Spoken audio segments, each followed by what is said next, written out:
Dans cette piscine, on ne s'y baigne plus parce que c'est devenu aujourd'hui un musée d'art et d'industrie. Pourtant, il est bien installé dans une ancienne piscine des années 30. Ceux qui ont fait un lieu unique au monde, mêlant patrimoine industriel, architecture art déco et collections exceptionnelles. Venez, suivez mes pas, on y va. Dès qu'on entre au cœur du musée, on est absolument saisi immédiatement par la grandeur des lieux, par cette piscine, ou plus exactement ce bassin central. Mais initialement, c'était donc une piscine. Mais quand est-ce qu'elle a été construite, cette piscine? Et surtout, pourquoi à Roubaix? Alors en effet, l'ouverture se fait en 1932. Il faut prendre conscience qu'une majorité des Roubaisiens sont d'abord des habitants qui ont des conditions de vie très modestes. Et en général, ces conditions de vie ne sont pas accompagnées des structures d'hygiène comme on les connaît justement aujourd'hui. C'est-à-dire avoir confortablement chez soi une salle de bain avec de l'eau froide, de l'eau chaude, des sanitaires tout à fait confortables n'existent pas. Et donc les problèmes d'hygiène sont majeurs. Et là, on a affaire à un authentique équipement public pour que cette population ait accès justement à cette hygiène. Mais vous voulez dire les douches, c'est ça? Pouvoir se laver avant même de nager? Mais bien sûr, imaginez qu'à l'époque, la très grande majorité des habitants, même les plus aisés en réalité, ne prennent pas de douche. C'est réservé à quelques personnes. Et ça va se généraliser dans ces années 30. Donc imaginez que les gens qui ont encore moins les moyens de le faire ne sont pas en capacité d'avoir ce genre d'équipement. Donc proposer un tel équipement lumineux, grand, ventilé, beau, c'est quand même quelque chose qui change complètement leur quotidien et qui est accessible à tous. Donc on avait tous les rangs sociaux qui se mêlaient ici. Tout le monde vient à la piscine. Les clubs de sport, de plus en plus, vont permettre ce mélange des couches sociales et l'accès justement à un équipement qui est de qualité pour tous. Pourquoi donner autant de soin à l'esthétisme dans un bâtiment qui se veut public avant tout et qui n'a pas forcément vocation à être dans l'esthétisme? Au fur et à mesure que les décennies ont passé, au niveau du style des décors, on a épuré de plus en plus. Mais figurez-vous qu'en réalité, déjà depuis longtemps, on est habitué à des décors très chargés, très riches. Et l'architecte Albert Barth, ici, est plutôt à la fin de sa carrière. Donc il a une tradition en quelque sorte en lui. Et cette tradition, depuis toujours, est celle de la peur du vide et du décor. Et l'art déco porte bien son nom puisqu'il est total. Et l'art déco, comme on l'entend aujourd'hui, c'est très réducteur. À l'époque, c'est en effet les arts décoratifs. Et les arts décoratifs, ça veut dire qu'on va bien dans toutes les directions. Et que les architectes peuvent faire appel à des mosaïstes, à des peintres, à des sculpteurs, à des ferronniers, à des maîtres d'art de toutes les disciplines. On a des décors qui sont splendides, que l'architecte imagine, pour agrémenter l'ensemble de ce qu'il propose. Là par exemple les balustrades, qu'est-ce que ça a voulu représenter exactement? Qu'est-ce qu'on voit? Alors on peut imaginer dans ce dessin une croix avec 4 éléments qui tournent dans le sens de la vie. Et là juste en face, je vois que toutes les bordures sont faites de mosaïques bleues. Alors ces mosaïques, vous voyez, elles donnent un esprit de la baignade, des vagues, et elles viennent accompagner complètement aussi le mouvement que l'on trouve dans ces lignes. Est-ce qu'il faut imaginer aussi le bassin avec ces mêmes mosaïques ou pas du tout? C'était à peu près comme ça, mais en 1000 fois plus grand évidemment. Alors là, on a les carreaux de faïence bleue, comme ceux que vous pouvez voir en bordure en dessous des mosaïques, puisque là, on revient évidemment à la dimension fonctionnelle, et la faïence, on la retrouve partout où il est nécessaire de nettoyer, où l'eau est présente. Donc là, forcément, c'est assez logique. Il y avait également cette fontaine, ou je ne sais pas comment l'appeler, qui crachait son eau, qui se dévidait dans la piscine. Oui, bien sûr, la fontaine est d'origine. Les Roubaisiens, par affection, progressivement, l'appelaient le lion, le rendez-vous au lion. Mais vous voyez ce masque, pratiquement issu du théâtre baroque, qui vient ici cracher l'eau dans le bassin. C'est-à-dire qu'on n'est plus dans un simple bassin de baignade olympique. On est dans un lieu d'agrément qui rappelle les bains anciens, antiques, voire romains et grecs.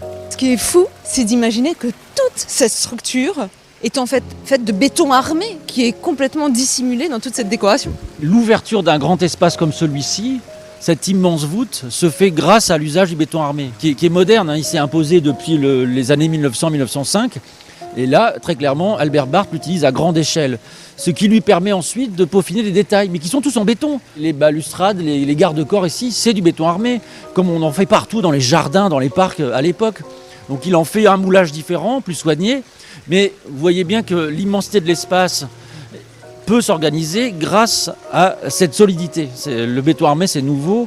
Mais c'est solide, c'est pas cher, ça va assez vite à réaliser. Non seulement Albert Barth va utiliser l'architecture ancienne médiévale pour l'organisation de l'ensemble du site, un peu comme un monastère, avec la grande nef centrale. Mais cette grande nef centrale, quand les premiers chrétiens l'utilisent pour le rassembler, pour l'église, en fait, ils ne font que copier les grandes nefs romaines. Et dans ces grandes nefs romaines, vous avez des bâtiments publics pour la politique, mais aussi pour l'hygiène, les fameux thermes. Et donc vous avez sur le côté, tout au long de la voûte, et évidemment à ses extrémités, ce qu'on appelle ces grandes baies thermales, parce qu'elles viennent de ces établissements des thermes. Et vous faites pénétrer une lumière généreuse, et vous structurez aussi d'ailleurs votre immeuble. C'est un des vestiges du passé, ce sont les vraies cabines douches, ça, de la piscine? Oui, c'est les cabines où on pouvait se changer, et à certains endroits, on a des éléments plus précis qui sont conservés. Ce sont bien sûr les porte-manteaux qui permettent d'accrocher vos vêtements. Et ce qui est splendide, c'est qu'ils sont intégrés dans ici la structure et dans la faïence. On a des pièces qui ont été spécialement réalisées. Vous l'avez aussi dans la douche avec les porte-savon. Ouais. Voilà, tout aussi intégré. C'est un lieu particulièrement fonctionnel, mais avec beaucoup d'élégance. Changement de décor, cette fois-ci ce n'est plus une douche, mais bien une baignoire sous nos yeux. Une piscine, ça paraît invraisemblable. Mais c'est pas simplement une piscine, c'est les bains municipaux. Donc c'est un lieu qui aussi accueille des gens qui vont pas forcément aller se baigner dans le bassin, mais qui vont pouvoir en effet faire leur toilette ici, bénéficier d'ailleurs du système d'eau chaude général. Et ça peut être accompagné bien sûr du passage au salon de coiffure. Un salon de coiffure? Oui, un salon de coiffure, parce qu'on prenait soin du corps, mais dans toutes les possibilités. C'est vraiment un lieu dédié à l'hygiène, on se métamorphose. Donc on sait, c'est un lieu de mixité sociale, mais est-ce que l'entrée à cette piscine était gratuite ou payante? Surtout quand on sait qu'on a l'accès à tous ces soins, salon de coiffure, baignoire, etc. En fonction de ce que vous allez demander comme prestation, le tarif est adapté. Je pense que c'est gratuit pour les enfants qui viennent pour les cours de natation, et le tarif est dégressif en fonction de vos moyens financiers personnels. Mais c'est d'abord un lieu qui est quand même vraiment dédié à l'accès pour tous. Donc il y a un tarif, mais parfois très modeste. Nous voici à présent dans le jardin. Et là, il a un rôle tout particulier, ce jardin, au sein de ce musée. Oui, l'architecte Albert Barth envisage en effet l'aménagement d'un grand espace ouvert et au cœur de l'ensemble.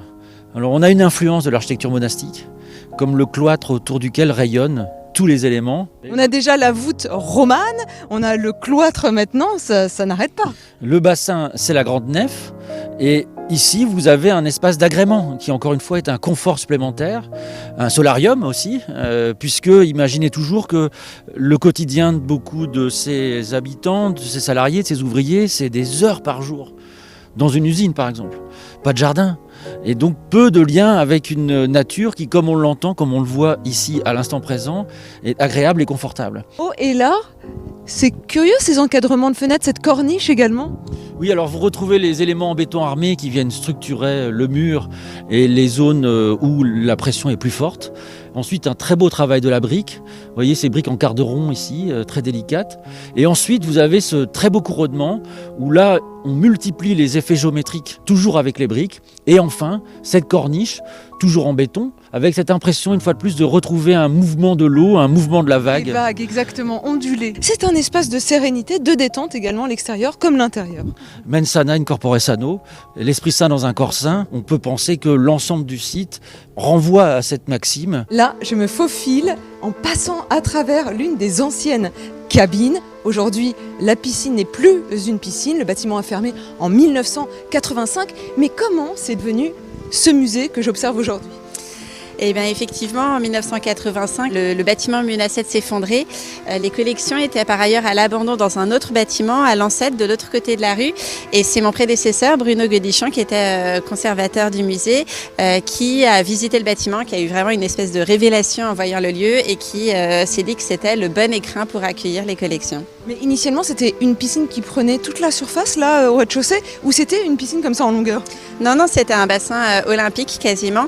Et en fait, on voit la délimitation par les anciennes mosaïques qui dessinent le dessin du bassin. Et effectivement, les pontons étaient construits par l'architecte Jean-Paul Philippon, qui est vraiment l'architecte de la réhabilitation, qui a aussi conçu la réhabilitation du musée d'Orsay. C'est un petit peu agaçant quand même, parce que j'entends ce bruit d'eau perpétuellement, et j'ai qu'une envie, c'est aller me baigner. De toute façon, vous n'auriez pas très loin, parce qu'il y a 20 cm d'eau, donc c'est un petit peu frustrant pour nager.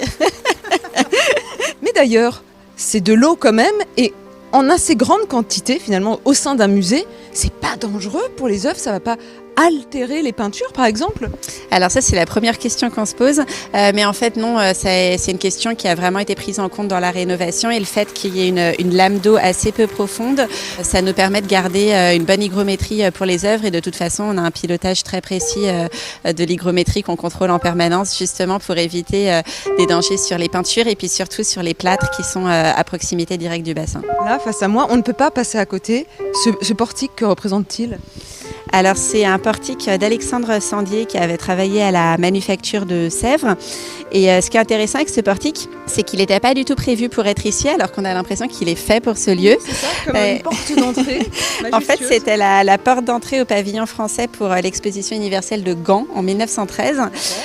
Et il a été conçu un petit peu comme un jeu de Lego, si vous voulez. En fait, c'est des briques de céramique qui peuvent s'assembler, qui peuvent former différents motifs. Et donc, après l'exposition universelle, il a été démonté et il a été amené à Roubaix. Et ici, on dirait qu'il a été fait de toute éternité pour habiter ce lieu. Mais est-ce que c'est vraiment un musée unique au monde, cette piscine ?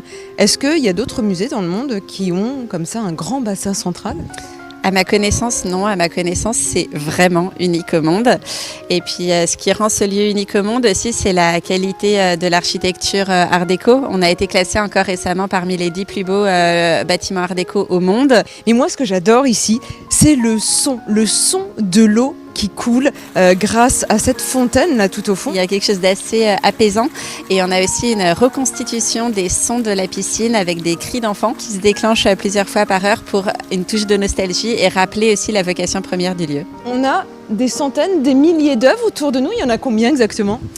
À peu près 2500 qui sont exposés, mais en fait c'est un chiffre qui varie tout le temps au fur et à mesure des accrochages. Et parmi les œuvres majeures qui sont des incontournables ici, lesquelles pourrait-on voir aujourd'hui ?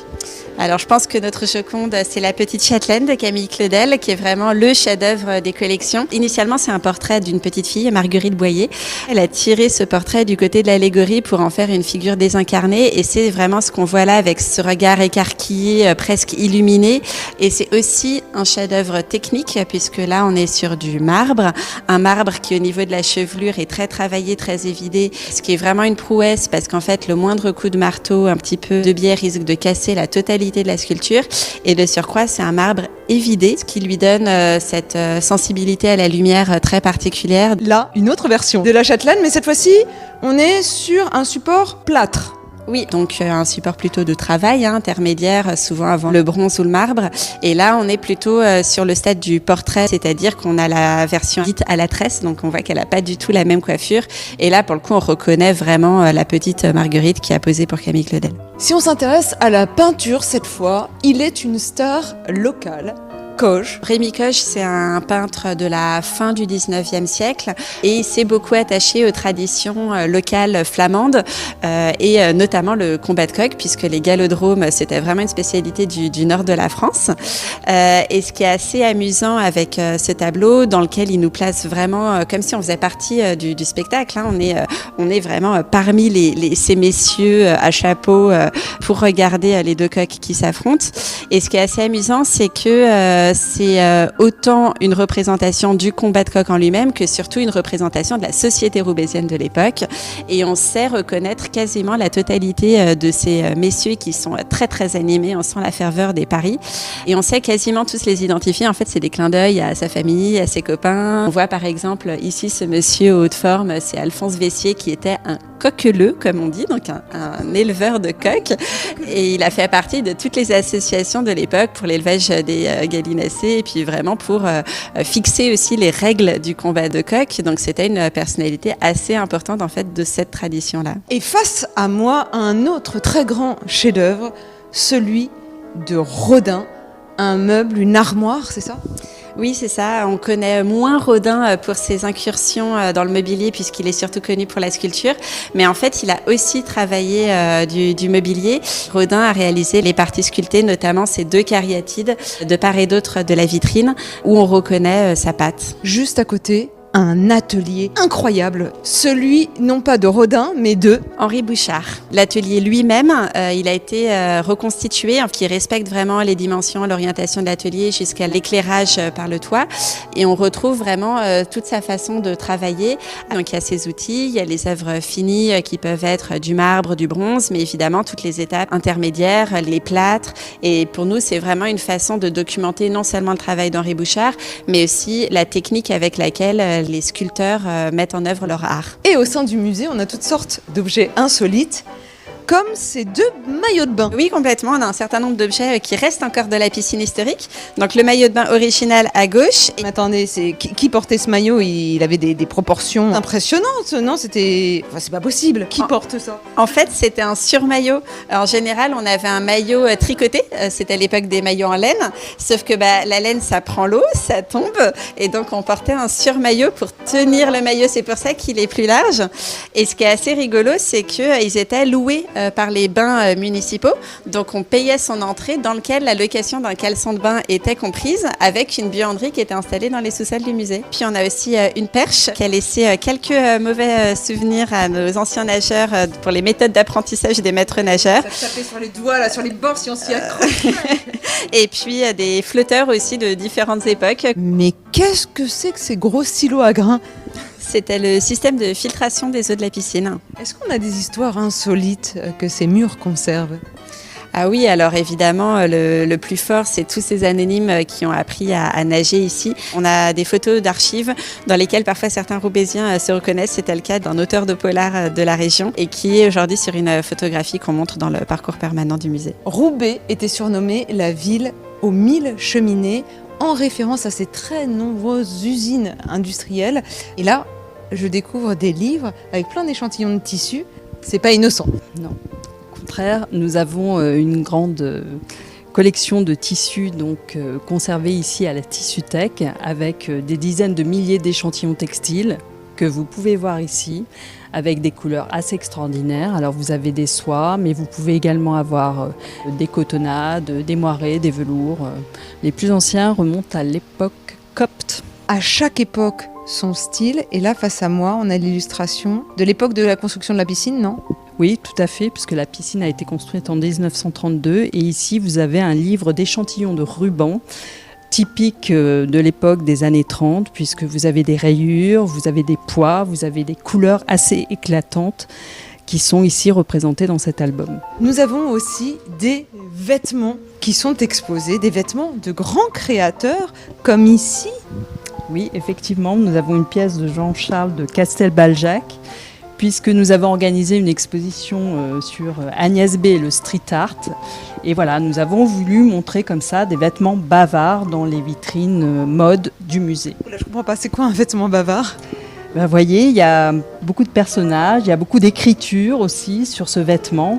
C'est un peu comme un poème ici qui est représenté sur cette chasuble de Jean-Charles de Castelbaljac. Ici, vous avez un vêtement avec un imperméable noir et une écharpe rouge, effectivement, avec ce slogan « Je veux te tenir très chaud ».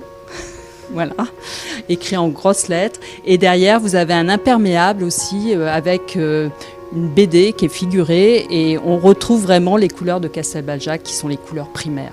Nous avons d'autres très grands noms de la haute couture. Oui, alors effectivement, nous avons des pièces de Christian Lacroix, de Jean-Paul Gaultier, de Margiela également, mais nous avons aussi de jeunes créateurs, puisque chaque année, le musée décerne un prix coup de cœur. Et donc c'est un partenariat avec l'école S-Mode. Et là, cette année, nous avions décerné un prix coup de cœur donc à Valentine Demonchy et nous présentons tout son travail dans cette vitrine. La piscine possède également une grande collection de céramique. Et parmi cette collection, on peut trouver des œuvres de Picasso, comme ce vase.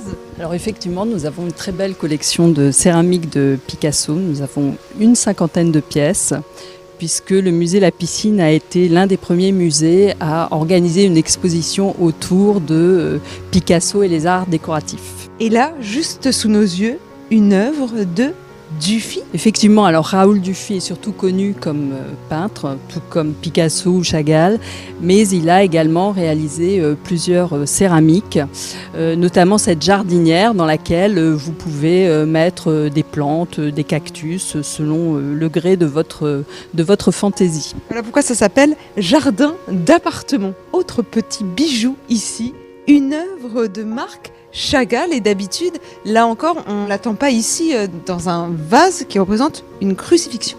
Alors lui aussi, tout comme Picasso, est connu plutôt comme peintre, mais il a également réalisé toute une série de céramiques. Tout ce qui est religieux, en fait, est très présent dans l'œuvre de Marc Chagall, que ce soit dans ses peintures ou dans ses céramiques. Donc celle-ci, effectivement, Crucifixion, est très parlante de par le titre et fait vraiment partie de l'ADN de Marc Chagall. Alors là, on dirait un cerveau en ébullition, tout mauve. C'est très étrange. Qu'est-ce que c'est exactement ? Alors c'est une artiste danoise, Bente Skodgaard, qui est une artiste très très connue dans son pays. Et c'est vrai qu'elle a un travail autour de la nature et un travail aussi sur les émaux qui est assez étonnant, puisque vous avez comme ça des dégradés de violet, de blanc qui font référence donc à un univers naturaliste de l'artiste. Et en fait, tout autour, on découvre des œuvres d'artistes venus du monde entier, c'est ça ? Oui, on essaye d'ouvrir la collection justement à des personnes, à la scène contemporaine internationale, voilà, pour illustrer un peu tous les mouvements de la céramique contemporaine. Regardez, on a pris un petit peu de hauteur pour s'approcher de plus près de ce qui fait l'essence même des lieux, le jeu de la lumière. Et on s'approche cette fois des vitraux, par où est filtrée la lumière. Quelle est l'histoire de ces vitraux ? Cette histoire, c'est une belle histoire d'amour. C'est retrouver un lieu, retrouver sa lumière et donner aux acteurs du lieu des ombres portées. C'est vous qui allez chercher ces vitraux ou pas ? Oui, alors voilà, j'ai arpenté les 4 coins du monde pour retrouver ces verres très récents. C'est la fin du 19e, début du 20e. Mais ces verreries n'existent plus. Ces matières très mouvementées qui accrochent la lumière. J'ai rencontré 365 Roubaisiens qui m'ont tous décrit ces verrières. Toutes étaient plus merveilleuses les unes que les autres, aucune n'était pareille. Les artistes qui ont créé ça, on ne les connaît pas, il n'y avait aucune signature. On n'avait plus aucune trace de ces verres, je n'avais que ces témoignages humains. Mais qu'est-ce qui s'est passé ? Ils ont été détruits ? Tout simplement cassés par vandalisme, mais aussi parce que le bâtiment avait beaucoup souffert de l'oxydation, des aciers. Donc on n'avait aucun verre en entier. Toutes les hypothèses avaient été soulevées. Certains pensaient que c'était du verre qui avait été peint. D'autres pensaient que c'était du plastique, parce qu'il y a une telle audace sur la coloration des orangés, des roses à l'or. On s'imaginait que ça ne pouvait pas être du vrai verre. D'où viennent toutes ces couleurs ? Ce rouge vient de chez Tiffany à New York. Celui-ci vient de Roumanie. Ici, pour aller chercher ce verre-là, je l'ai retrouvé au Maroc. Et ici, ce verre qui vous paraît blanc est effectivement bien jaune. Si on mettait un blanc derrière, un blanc parfait. C'est pas jaune ça. Mais si, je vous assure, c'est vraiment jaune. Vous avez des problèmes de vue, c'est à force de voir trop de lumière. Vous êtes illuminé à force. Illuminé sûrement, mais je connais les couleurs. Je suis daltonien. C'est vraiment un verre jaune parce que je l'ai coupé, je l'ai fait faire.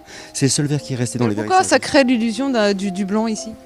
Parce que, alors, la lumière, attendez que la lumière revienne, qu'elle porte cette ombre portée, vous verrez que l'ombre est colorée. Pourquoi vous avez choisi ces couleurs-là précisément, du jaune, du orange, du rouge ? Est-ce que c'est pour évoquer en fait toutes les heures de la journée, toutes les lumières, les lueurs de l'aube jusqu'au crépuscule ? On a une voûte étoilée, vous voyez, toujours dans la dimension très symbolique. Les bleus sont des étoiles.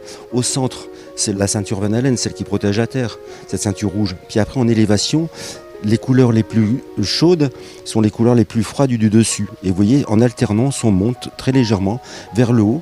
Ce que je remarque aussi, ce sont les formes géométriques. C'est pas hasardeux ça non plus.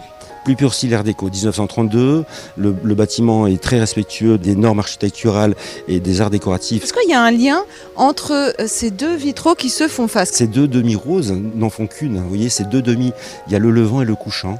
Imaginez les nageurs qui faisaient cette folle ascension vers la lumière tout le temps. Une rose comme les roses des cathédrales, les rosaces, c'est ça que vous voulez dire ? Exactement, une rosace dans le plus pur style Art déco, mais les deux ne font qu'une. Et c'est bien au centre qu'est posé aujourd'hui le musée, au centre du feu, dans l'air et dans cet élément eau. Si vous souhaitez à votre tour visiter le musée La Piscine à Roubaix, sachez qu'il est ouvert du mardi au jeudi, de 11h à 18h et jusqu'à 20h le vendredi. Vous avez même des nocturnes ce jour-là et également le week-end de 13h à 18h. Prix de l'entrée 11 €, 9 € en tarif réduit et elle est gratuite chaque premier dimanche du mois.